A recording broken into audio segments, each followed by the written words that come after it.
Good morning, everyone. Welcome to you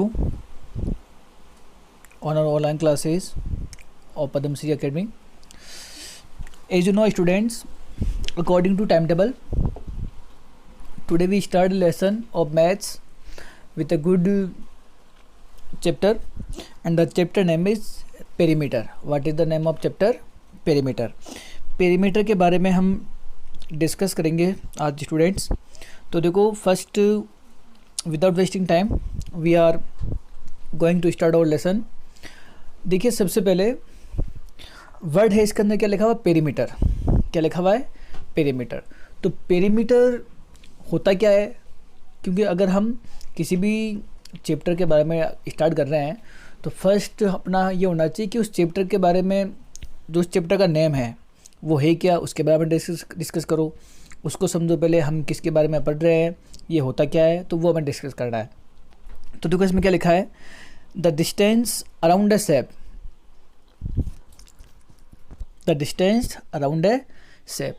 मैं आपको बता दूं, पेरीमीटर की अलग अलग बुक्स के अंदर बहुत सारी डेफिनेशंस आपको मिलेगी. ठीक है, तो डेफिनेशन तो आपको समझना है ही, साथ में इसका मीनिंग समझना बहुत ज़रूरी है. ठीक है, ईजी है वैसे, कोई इससे ज़्यादा साइंस वाली बात नहीं है कि हाँ बहुत बड़ा साइंस होकर लगेगा. इसके अंदर बहुत ईजी है. जैसे देखो, ये आपके सामने लिखा हुआ है इसके अंदर, just a second. Yes, distance around a shape. जैसे मेरे पास कोई भी शेप है, wait okay. Distance around a shape, मेरे पास कोई शेप है, कोई फिगर है. एग्जाम्पल के लिए मैं आपको बता दूं, ये मेरे पास एक रेक्टेंगल है ना. हमने रेक्टेंगल और स्क्वायर की प्रॉपर्टीज़ इसे लास्ट वाली क्लास के अंदर काफ़ी अच्छे से डिस्कस की थी, है ना. उम्मीद करता हूँ कि सारी जो उसकी प्रॉपर्टीज़ है वो आपने लर्न की और आपको अभी तक वो सारी याद है ना. क्योंकि इसके बिना फिर इसमें भी हमारे वो थोड़ा बहुत यूज़ आएगा साथ में. Okay, the distance around the shape. ये आपके पास फिगर है, इसमें पेरीमीटर कौन सा होगा? जैसे मानो ये है ना, ये एक बटरफ्लाई है. ये बटरफ्लाई क्या कर रही है? ये स्टार्ट हुई यहाँ से, इस वाले पॉइंट से स्टार्ट हुई है ना. ये जा रही है, पहले इधर गई, फिर इसके बाद में इधर गई, फिर इधर, और फिर इधर तक वापस क्या गई, जहाँ से स्टार्ट हुई थी ना वहीं पे वापस आ गई, है ना. यानी कि क्या किया इसने, यहाँ से इधर, फिर इधर, फिर इधर, और फिर वापस यहाँ पे आ गई. तो देखो इसने क्या किया, जो भी अपना फिगर था ना रेक्टेंगल, यहाँ से स्टार्ट होकर इधर, इधर और इधर, है ना, इसका पूरा एक कंप्लीट राउंड करके वापस वहीं पे आ गई जहाँ से इसने स्टार्ट किया था, है ना. तो इसका जो कंप्लीट एक राउंड हो गया ना कंप्लीट, इसे हम पेरीमीटर बोलते हैं. क्या बोलते हैं? पेरीमीटर. तो पेरीमीटर की अलग अलग बुक्स के अंदर आपको अलग अलग डेफिनेशन मिलेगी. आपको पेरीमीटर समझना है कि पेरीमीटर होता क्या है. कोई भी फिगर है, क्लोज होना चाहिए सबसे पहले. तो अगर मैं इसका एक कंप्लीट राउंड कर लूँगा ना, यहाँ से इधर, इधर और इधर, तो ये इसका पेरीमीटर है ना. हम अलग लैंग्वेज के अंदर इसको बाउंड्री बोल सकते हैं, है ना. इसको क्या बोल सकते हैं? बाउंड्री. ठीक है, फिगर की चाहे बाउंड्री बोलो. मैं आपको इसके लिए अच्छे से लिख देता हूँ, है ना. Just a second. पेरीमीटर है ना, पेरीमीटर के साथ में आपको अलग अलग डेफिनेशंस अलग अलग बुक्स के अंदर जो मिलेगी. फर्स्ट हम इसको बोल सकते हैं बाउंड्री, BOUNDARY. हम इसको बाउंड्री भी बोल सकते हैं, बाउंड्री ऑफ द फिगर. उस फिगर की बाउंड्री, उस फिगर का पेरीमीटर ही होता है. Around the shape, distance around a shape. जो भी मेरे पास शेप है, जो भी मेरे पास फिगर है, अगर मैं उसका पूरा एक राउंड लगा लूँ, अगर मैं उसका पूरा एक राउंड कंप्लीट कर लूँ, जैसे मैंने ये बताया था ना, ये बटरफ्लाई क्या कर रही थी, यहाँ से ये बटरफ्लाई पहले इधर, फिर इधर, फिर इधर और फिर इधर वापस यहाँ पर आई थी. तो इसने क्या किया, इसने इसका पूरा एक राउंड किया. तो ये क्या होता है? ये होता है उसका पेरीमीटर. ओके, तो पेरीमीटर मेरे हिसाब से सबको समझ आ गया. डेफिनेशन क्या बताई थी मैंने? Around a shape, distance around a shape, यानी कि उसका पूरा एक राउंड कंप्लीट करना.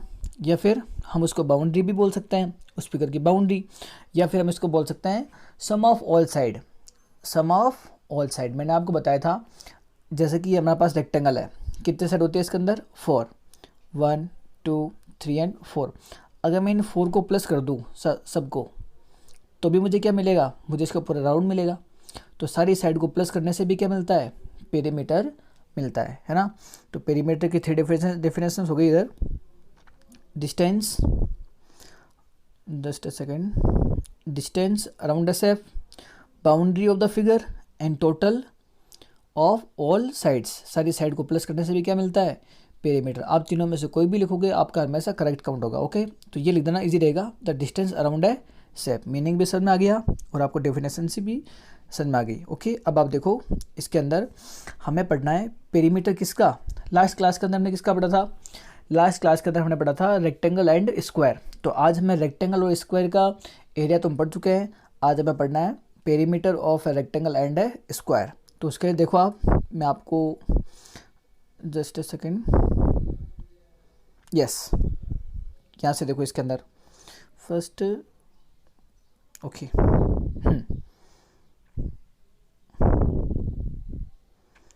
ओके नाउ इज ओके ना। First read the question, write the perimeter, sorry, write the perimeter of each of the following figure, what do you, ये क्या लिखा है इधर, जस्ट ए सेकेंड, बीच में आ गया, sorry, yes, what is the perimeter of the each of the following figures, what do you infer from the answer। सीधी सी बात है, व्हाट इज़ द पेरीमीटर, तो आपसे पेरीमीटर ही पूछा है इसका। अब आप मुझे पहले तो ये बताओ ये फिगर है क्या, इस फिगर का नेम क्या होना चाहिए। कल नहीं सॉरी लास्ट क्लास के अंदर जब ये हमारी क्लास थी उसके अंदर मैंने पढ़ा था ये क्या है, rectangle. What is the figure, it is a rectangle. तो रेक्टेंगल की प्रॉपर्टीज़ पता होनी चाहिए, opposite sides are equal and each angle is equal to 90 degree, ये हम पहले पढ़ चुके हैं।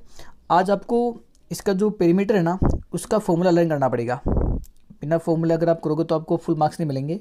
तो फॉर्मूला क्या है इसका, देखो बहुत ईजी है वैसे, perimeter of rectangle two multiply in bracket length plus breadth, है ना, ये यहाँ लिखा हुआ है। एल मीन्स क्या होता है लेंथ एंड बी मीन्स क्या होता है ब्रेथ। तो लेंथ कौन सी होती है, ये लेंथ होती है और ये क्या होती है इसकी ब्रेथ होती है। वैसे मैं एल और बी को अलग अलग मान लेना, इसको अगर मैं लेंथ मान लूँ, जस्ट अ सेकेंड, इसको मैं लेंथ मान लूँ, इसको ब्रेथ, तो भी कोई फर्क नहीं पड़ेगा क्योंकि दोनों प्लस में लिखे हुए हैं ना, तो आंसर विल बी सेम। आप चाहे किसी को एल मानो किसी को बी मानो, उससे कोई फ़र्क नहीं पड़ेगा, आंसर सेम आएगा वापस। तो एल और बी आप अपने हिसाब से मान लेना, उसमें कोई दिक्कत नहीं है। मोस्टली ये होता है ना, इसको हम एल मानते हैं, है ना, एल, और ये क्या होता है बी, तो ऐसे ही रहने दो, आपके कन्फ्यूजन में नहीं रहेगा। फॉर्मूला क्या है इसका, perimeter of rectangle two multiply in bracket L plus B. ये फॉर्मूला आपको बहुत अच्छे से लर्न करना है, आगे की सारी क्लासेज में आपके बहुत यूज़ में आएगा। ओके, तो किसी भी कंडीशन में आपको ये वाला फॉर्मूला सही ढंग से लर्न करना है। Two multiply in bracket L plus B, ऐसे बोलते हैं इसको, two multiply in bracket L plus B. L और बी को ब्रैकेट में भी क्लोज करना है। ब्रैकेट का क्या यूज़ होता है ये आपको थोड़ा सा आगे की क्लासेज के अंदर बताएंगे, जब हमारी क्लासेज अपने क्लासरूम में लगेगी ना उस टाइम से ढंग से समझा देंगे। अभी के लिए फॉर्मूला लर्न करो आप, ये सफिशिएंट है हमारे लिए। अब देखो इसमें सोल्व कैसे होगा ये, जैसे ये लिखा हुआ इधर, just a second, yes, perimeter of rectangle two multiply L plus B, तो टू की जगह टू आ गया। एल इसका लेंथ क्या था 40, ऊपर के फिगर में देख लेंगे हम वापस अभी। एल लिख दिया, फिर बी मीन्स ब्रेथ, ब्रेथ कितना था इसका 10 सेंटीमीटर, तो सेंटीमीटर लिखो, मीटर तो मीटर लिखो। यूनिट भी लगानी है, मोस्टली स्टूडेंट्स देखे हैं मैंने यूनिट नहीं लगा रहे हैं, जिनके आंसर आ रहे हैं वो यूनिट नहीं लगा रहे हैं। तो इन दोनों को लिख दिया मैंने, साथ में मल्टीप्लाई में 2 है तो 2 भी लिख दिया। अब पहले क्या करना पड़ेगा, पहले आपको सोल्व करना पड़ेगा बोर्ड मास, सुना है कभी बोर्ड मास, बोर्ड मास के अकॉर्डिंग आपको सबसे पहले सोल्व करना पड़ेगा बी मीन्स ब्रैकेट, पहले आपको ब्रैकेट सोल्व करना पड़ेगा। देखो यहाँ पर 40 + 10 50, तो ये इसलिए यहाँ पे क्या लिखा है इसने पहले 50 लिखा है, इसने पहले 2 से मल्टीप्लाई नहीं किया है किसी को, है ना, तो पहले ब्रैकेट ही सोल्व होगा। First solve the bracket by BODMAS rule, BODMAS के अकॉर्डिंग आपको पहले ब्रैकेट सोल्व करना पड़ेगा। Okay done. 40 + 10 50, 50 को किससे मल्टीप्लाई करना है 2 से, 2 से क्यों, ये 2 लिखा ना फॉर्मूले में बार, है ना, तो ये क्या हो जाएगा 2 × 50 = 100, और पीछे क्या लिखा था फिगर में सेंटीमीटर लिखा हुआ था, क्या लिखा हुआ था सेंटीमीटर, इसलिए यहाँ पे क्या मिल गया आपको सेंटीमीटर, है ना। ये क्या हो गया इसका पेरीमीटर। अब देखो वापस देख लो एक बार, 2 × L plus B in bracket, L plus B कर दिया मैंने 50 आ गया, साथ में 2 से मल्टीप्लाई कर दिया, आंसर विल बी 100। ये अपना आंसर हो गया कंप्लीट। अगर आपको रिवर्स चेक करना है वापस, अगर आपको चेक करना है तो आप चेक भी कर सकते हो, थोड़ा सा सेंस चाहिए इसके अंदर। अगर ये फिगर है मेरे पास, मैं यहाँ से स्टार्ट हुआ सी वाले पॉइंट से, सॉरी डी से, मान लो डी से स्टार्ट हुआ, इधर गए, इधर गए, इधर और इधर, वापस कहाँ आ गए, डी। तो ये कंप्लीट जो राउंड है ना, ये कितने का होगा? तो आप ऐसे ही काउंट कर लो, 40 + 10 50, 50 एंड 40 90, 90 एंड 10 100। आंसर क्या आएगा? 100। इसका भी आंसर क्या आया था? 100। तो हमारा ये भी करेक्ट है। दोनों का आंसर कैसा आ गया? सेम। इधर से भी 100 आ गया और इधर से भी 100। लेकिन एग्ज़ाम में ऐसे करना है ताकि आपको फुल मार्क्स मिले वहाँ पर, है ना। तो फॉर्मूला लर्न करना है अच्छे से, ठीक है। इजी है। एल और बी की वैल्यूज़ पुट करनी है फॉर्मूले के अंदर और उससे हमें क्या मिल जाएगा? आंसर मिल जाएगा। Okay, look at the next. Rectangle हो गया कंप्लीट, एल और बी समझ में आ गया, फॉर्मूला समझ में आ गया। अब हम पढ़ते हैं स्क्वायर के बारे में। किसके बारे में? Square. Yes, square. First tell me the properties of square. Square की जो प्रॉपर्टीज़ हमने डिस्कस की थी लास्ट क्लास के अंदर, पहले मुझे आप उसके बारे में थोड़ा सा बताइए। फर्स्ट क्या था उसके अंदर? First, all sides are equal and all angles are equal. Square में सारे साइड इक्वल थे और सारे एंगल भी कैसे थे? इक्वल। किसके इक्वल? 90 डिग्री के इक्वल। ये अगर 5 सेंटीमीटर, सॉरी इसमें लिखा हुआ है तो हम 5 सेंटीमीटर नहीं मान सकते इसके अंदर, 10 centimetre, 10 centimetre, 10 centimetre and 10 centimetre, सारे 10-10 सेंटीमीटर एंगल होंगे। क्यों?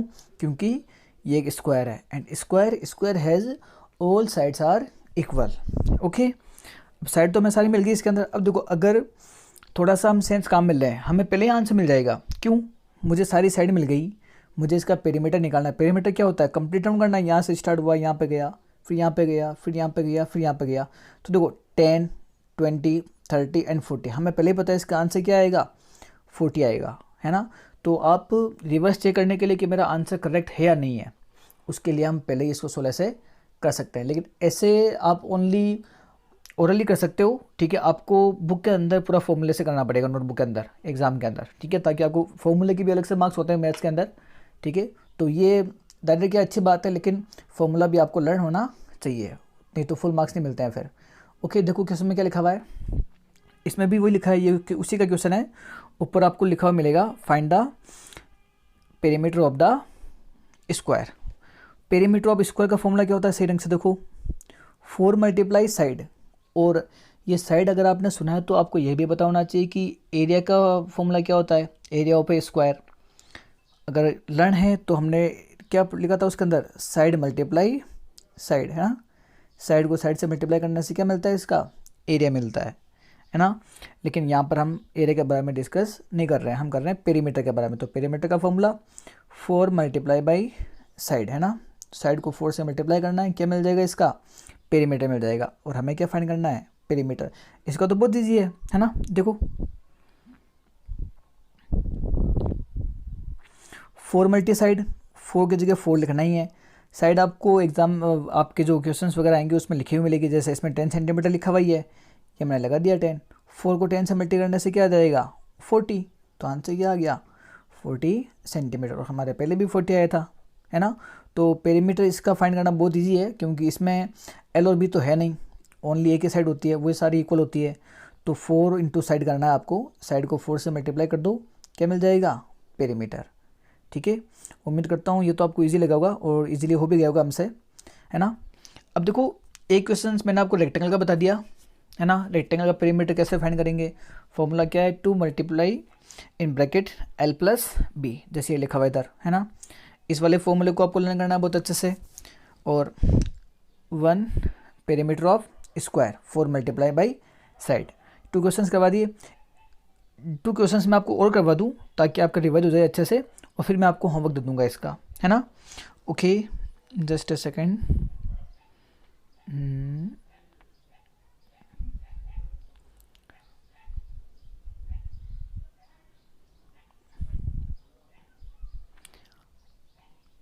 Yes, look at the figure. आपको ऊपर जो लिखा है ये क्या है हमारे पास? स्क्वायर। और ये क्या है हमारे पास? Rectangle. First find the perimeter of the square.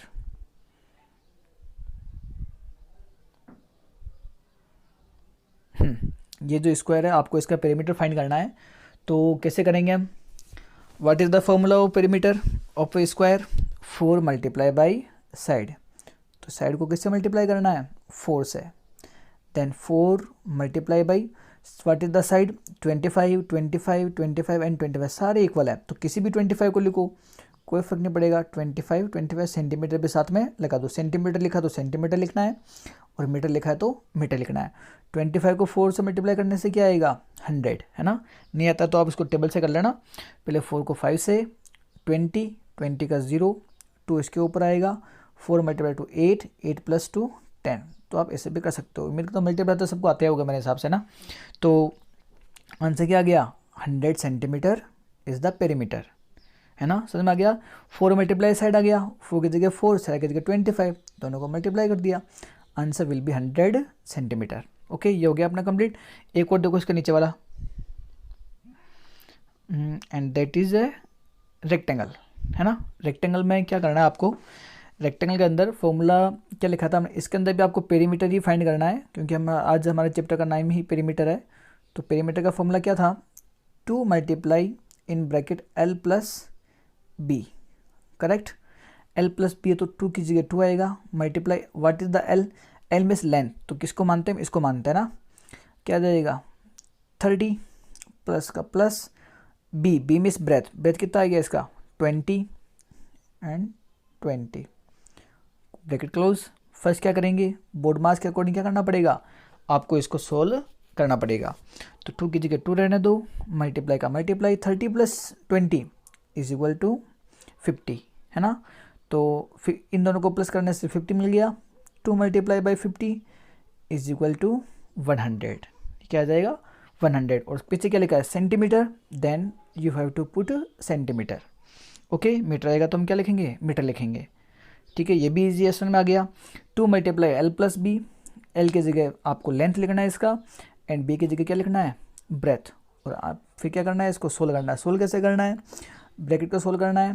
30 plus 20 50, और बाहर जो फॉर्मूला में 2 है इसको ऐसे क्या करना है? मल्टीप्लाई करना है। ओके, ये भी अपना हो गया कंप्लीट। तो मैंने आपको 2 questions of square and 2 questions of rectangle के अच्छे से प्रिपेयर करवा दिए, सही ढंग से फॉर्मूले के साथ सही ढंग से समझाकर। अब आपको होमवर्क के अंदर क्या करना है? होमवर्क के अंदर मैं आपको दूंगा 2 questions. Just a second. Yes, for hint, you know that is a rectangle and that is a square. ये आपके रेक्टेंगल है, ये आपके स्क्वायर है। आपको दोनों का क्या करना है? देखो, इसको आप, ये क्वेश्चन हो गया हमारा ए, इसको क्वेश्चन नंबर ए मानना आप, इसको हम क्वेश्चन में क्या मानेंगे? बी, है ना, ताकि ये कन्फ्यूजन नहीं रहेगा। आप जब मेरे को लिखो भेजोगे ना तो भी इजी रहेगा। इसको आपको क्या मानना है? Question number A and that is question number B. और फाइंड क्या करना है? दोनों का पेरीमीटर फाइंड करना है। क्या फाइंड करना है? पेरीमीटर। देखो यहाँ नीचे लिखा हुआ है perimeter, find the perimeter of A and B. ये आपका ए है और ये आपका बी है। Okay, now we have completed our lesson. हमने अपना लेसन कंप्लीट कर लिया। पेरीमीटर के बारे में पढ़ा। पेरीमीटर क्या होता है? किसी भी फिगर का उसका एक पूरा राउंड, है ना, उसका एक पूरा राउंड लगाओ, सारी साइड को प्लस करो, ये उसकी बाउंड्री, इसको हम क्या कहते हैं? इसको हम उसका पेरीमीटर कहते हैं। ओके, तो ये हो गया अपना complete. And just a minute, I have a more question for you. देखो, हमने रेक्टेंगल और square, just a second, rectangle and square की जो पेरीमीटर्स के जो है उसके बारे में हमने डिस्कस कर लिया। अब जो हमें डिस्कस करना है तो उसके बारे में थोड़ा सा हमें एडिशनल पढ़ना पड़ेगा, और वो है हमारे सर्कल। वो हमारे पास क्या है? सर्कल। आपको सर्कल के पेरीमीटर के बारे में भी पढ़ना है यहाँ पर।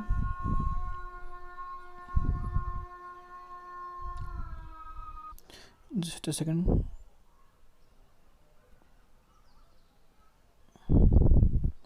Where is the circle? Yes,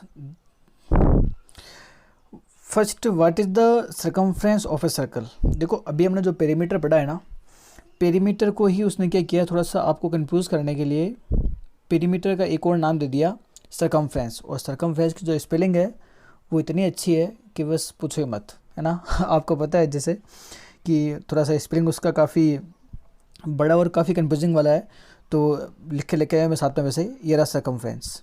होता क्या है सर्कमफ्रेंस, हमने जो पेरीमीटर पढ़ा है ना, पेरीमीटर जो स्क्वायर और रेक्टेंगल में जो पेरीमीटर है ना, वो सेम टू सेम किस में है, सर्कल में सर्कमफ्रेंस है। कहने का मतलब अगर मैं सर्कल का पूरा यहाँ से स्टार्ट होकर पूरा राउंड करके वापस यहाँ पे आ जाऊँ, तो वैसे तो मैं इसका पेरीमीटर फाइंड करना चाहिए मुझे, लेकिन इसको सर्कल में पेरीमीटर नहीं बोलकर अलग से नाम दिया है, और उसमें क्या कहते हैं, सर्कमफ्रेंस। क्या कहते हैं, सर्कमफ्रेंस। स्पेलिंग ये है इसकी CIRCUM, सर्कम एंड फ्रेंस, ये यहाँ पे लिखा हुआ है वैसे, ठीक है, आप इसको देख लेना, ये हो जाएगा। और इसका भी अलग से एक फॉर्मूला है ना, 7th क्लासेज के अंदर आया हुआ है ये। इसका फॉर्मूला क्या है हमारे पास, 2πr, है ना। पाई का आपको पता है, पाई की वैल्यू को हम 22.7 लेते हैं, ठीक है। पाई को हमेशा आपको 22.7 ही मानना है। क्यों होता है, कैसे होता है, इतना डिटेल में आपको नहीं जाना है। वैसे 9th क्लास के अंदर चैप्टर्स आए हुए हैं इसके, pi is irrational number also, ये इरेशनल नंबर भी काउंट होता है। और इरेशनल क्या होती है, ये सारी चीज़ें बाद में डिटेल से पढ़ेंगे इसके अंदर। वैसे तो पाई के ऊपर आपको पता है, पाई के ऊपर ही कंप्लीट एक पूरी बुक लिखी हुई है, तो हम उसको इतना कंसिडर नहीं कर सकते। हमें फॉर्मूले के अंदर पाई है, तो हमें इतना सा जानना है कि पाई की वैल्यू क्या होती है, 22.7। तो सबसे पहले मैं आपको बताऊँ, इसके अंदर ये जो सर्कल है ना, सर्कल के अंदर जो फॉर्मूला है अपना, वो होता है 2πr। 2 की जगह 2, पाई की वैल्यू मैंने क्या बताई थी, 22.7। 3.14 भी यूज़ में लेते हैं, वो आपको क्वेश्चन में लिखा हुआ मिल जाएगा। आर क्या होता है, आर मीन्स होता है रेडियस। क्या होता है, रेडियस। और रेडियस क्या होता है, रेडियस होता है सर्कल का जो सेंटर होता है ना, सेंटर जो ऐसे बीच में जो पॉइंट होता है, जहाँ पर हम कंपास का पॉइंटर रखते हैं वैसे, when we draw the circle, जब हम सर्कल को बनाते हैं, तो सेंटर से लेकर जो ये सर्कमफ्रेंस तक है ना, ये जो डिस्टेंस है ना, ये आप चाहे ऐसे मान लो, इसको काउंट कर लो, इसको काउंट कर लो, इसको काउंट कर लो, या इसको काउंट कर लो, ये जो सारे हैं ना, ये इसके रेडियस होते हैं, और सारे इक्वल होते हैं।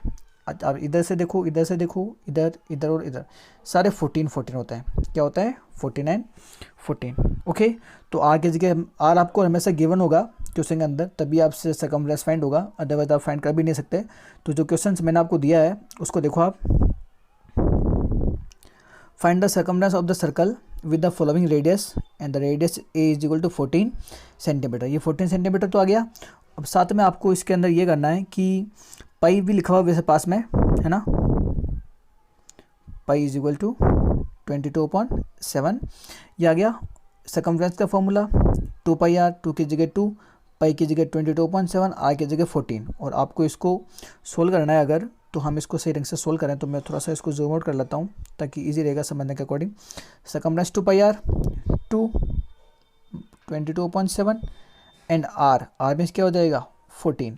तो 7 से 14 को कितने बार कैंसिल करेंगे हम, 2 टाइम। देखो इसने कैंसिल कर दिया, यहाँ पर 7 था ना, 14 से कैंसिल कितने बार हो गया, 2 टाइम। तो ऊपर 2, ये रहा 2, अपॉन में क्या बचेगा 1, ये रहा 1, है ना।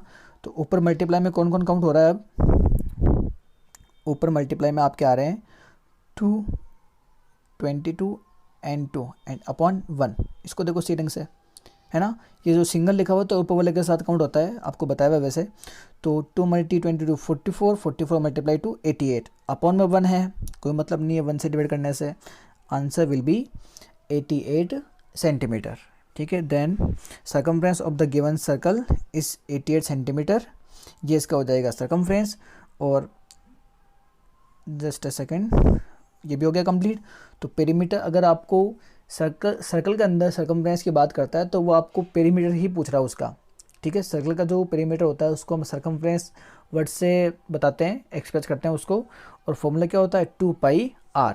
आर मीन्स क्या होता है इसका, रेडियस, एंड पाई की वैल्यू आपको 22.7 यूज़ में लेनी है, जब तक क्वेश्चन में 3.14 ना बोले तो, ठीक है ना। वो क्वेश्चन में आपको लिखा हुआ रहेगा, उसमें कोई दिक्कत नहीं है। अब देखो थोड़ा सा मैं आपको सर्कल के बारे में और बता दूं, जैसे एल में यहाँ पर लेके आया था इसके अंदर, फर्स्ट सेकेंड, यस, ये देखो, ये जो है ना अभी हमने पढ़ा था, ये क्या है अपना रेडियस, है ना। ये क्या करती है, सेंटर से सर्कमफ्रेंस तक की डिस्टेंस, इसको हम बोलते हैं रेडियस। क्या बोलते हैं, रेडियस। अब ये ना, अगर मैं इसको इस वाले पॉइंट से मिला के पूरा ऐसे यहाँ से ऐसे टच कर दूँ, यानी कि बराबर है ना, 2 पार्ट्स के अंदर इक्वल कर दूँ, इक्वली इसको डिवाइड कर दूँ।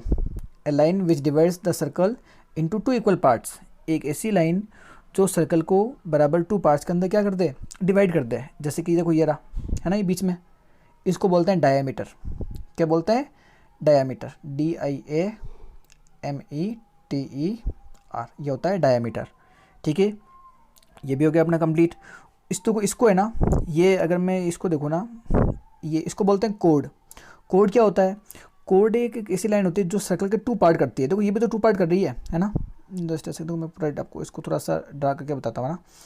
ये वाला भी सर्कल का पार्ट है और ये वाला भी सर्कल का पार्ट है। ये कैसा है, ये बड़ा है, इसको बोलते हैं मेज़र। क्या बोलते हैं, मेज़र। इसको क्या बोलते हैं, माइनर। ये आपको आगे वाली क्लासेस के अंदर मिल जाएगा, ये थोड़ा सा इसके अंदर आ रहा है इसलिए मैं बता रहा हूँ। ठीक है, ये तो हो गया कोड। कोड क्या करता है, सर्कल के 2 पार्ट करता है, 1 is smaller and 1 is larger, एक बड़ा और एक छोटा। वैसे डायमीटर भी तो वही काम कर रहा है ना, डायमीटर भी तो इसको 2 पार्ट करता है, लेकिन ये कैसे करेगा, इक्वल। तो आप आगे की क्लासेस में ये भी पढ़ोगे कि जो डायमीटर है ना, वो भी एक कोड ही होता है उसका, डायमीटर इज ए कोड। ठीक है, क्योंकि ये भी 2 पार्ट कर रहा है उसके। ओके, फिर उसके बाद में डायमीटर हो गया, रेडियस हो गया, कोड मैंने आपको बता दिया। ये देखो आर्क, इसको बोलते हैं आर्क, ARC, आर्क बोलते हैं इसको। आर्क क्या होता है, आर्क अपने सर्कल में ये होता है, जैसे कि ये सर्कल है ना कंप्लीट, ये इसके जो सकम्फेरेंस का मैं कोई छोटा सा पार्ट है, जैसे मैंने इतना सा पार्ट ले लिया है ना, तो सकम्फेरेंस का जो छोटा सा पार्ट है ना, इसको मैं क्या बोलता हूँ, इसको बोलता हूँ आर्क। इसको हमें बोलना है आर्क। जैसे देखो ये दिख रहा है आपको, ये और ये जो पार्ट है ना, इतना सा पार्ट, इसको हम क्या बोलेंगे, आर्क। क्या बोलेंगे, आर्क। इसके अंदर भी मेजर माइनर होता है, उसको आप इतना डिटेल से मत पढ़ो, भी कंफ्यूज हो जाओगे ज़्यादा, वो हम डिटेल से जब भी अपने चैप्टर आएगा उस टाइम कर लेंगे। अभी के लिए आर्क इतना सा मान लो कि पार्ट ऑफ सकम्फ्रेंस का कोई छोटा सा, यहाँ से यहाँ तक ले लिया, ये भी इसका आर्क है ना। और टेंजेंट जो है ये आपको 9th क्लास में मिलेगा। टेंजेंट उसको बोलते हैं जो सर्कल को टच करके इसके पास से निकलता है ना, इसको बोलते हैं टेंजेंट। क्या बोलते हैं, tangent. A line touch a circle with a point. ठीक है, एक सर्कल को टच करके ही ओनली निकलता है ना, उसको बोलते हैं टेंजेंट। ठीक है, ये आपको थोड़ा सा एक्स्ट्रा भी मिल गया पढ़ने के लिए।